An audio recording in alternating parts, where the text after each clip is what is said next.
Arkansas 20, Texas A&M 10 at Jerry's World in Dallas. We got Andrew Hattersley on the line from Gig'em 247 Sports, as we typically do after every Texas A&M game, to deliver our post game. But we thought we'd tag team it tonight. I watched every play of the game, but Andrew's right there at the game and just came from the post game podium with Jimbo Fisher and players. Andrew, how we doing?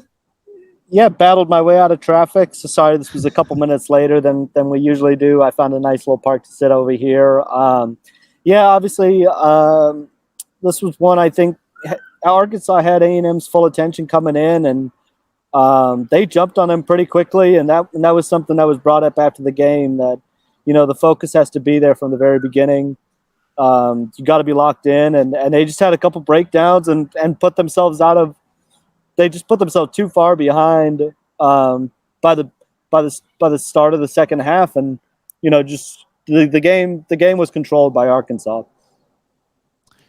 Yeah, where do we start on this one? We'll start with kind of playing off what you just said. It did appear as though, you know, you would think, based on what we know about the two teams, and even though Arkansas has exceeded expectations to date, that Texas A&M would have an advantage up front, especially on the defensive side against Arkansas's offensive line. And it seemed that while Texas A&M's defense played a much better second half, early in the game they were getting pushed around.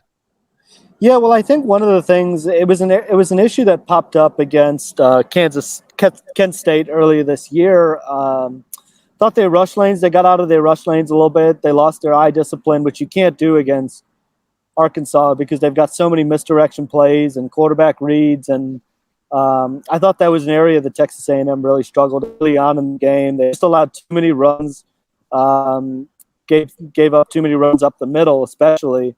They locked in during the second half, and you know, I think they're still trying to find consistency. And, you know, you've got to be able to play that way for a full 60 minutes, and they're not there at this point, and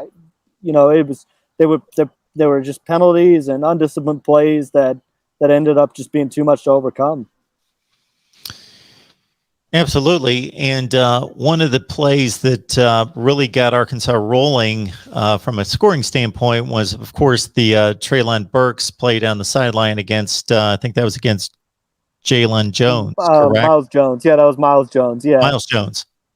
Yeah. Well, credit to Arkansas, because I thought that was one thing that they did early in the first half, was they had Treylon Burks outside the numbers quite a bit and were able to isolate him. He had a huge half. I think he had like 160 yards in the first half. So he was just a massive, massive problem. Talked about him earlier in the week about the problems that he caused, and you know, they got him in space. They got him in great situations to get him the ball. Obviously, he just flat out beat Miles Jones down the sideline for that touchdown.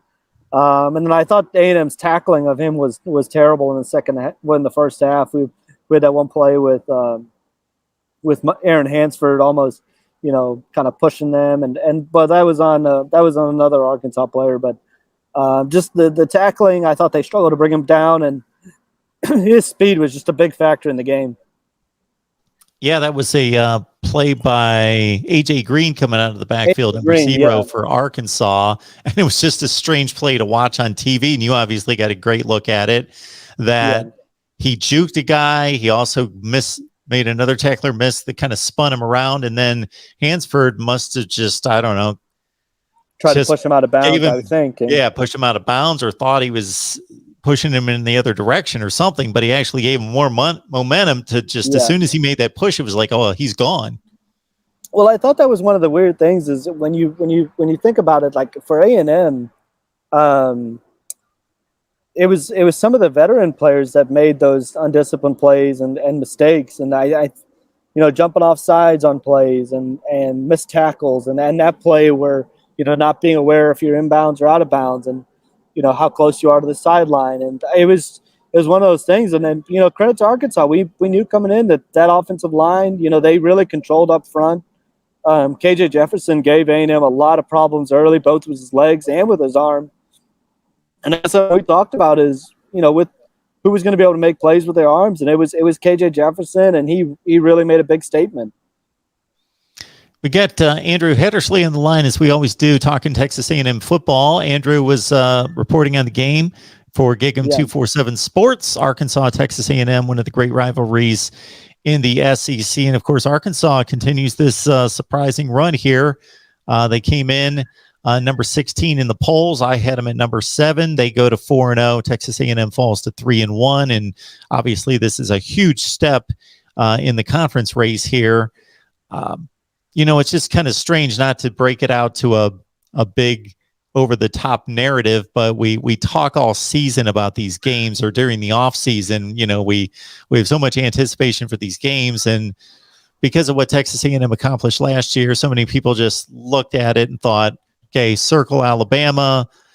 They'll be undefeated when they take on Alabama. And, I don't know if you had a chance because you've been so locked in on that game, but it's just been another crazy day of college football. Minnesota lost as a 31-point favorite. Clemson lost again. Auburn almost lost to Georgia State. They should have lost that game. A number of crazy things around college football. Like, we can't be looking past anybody.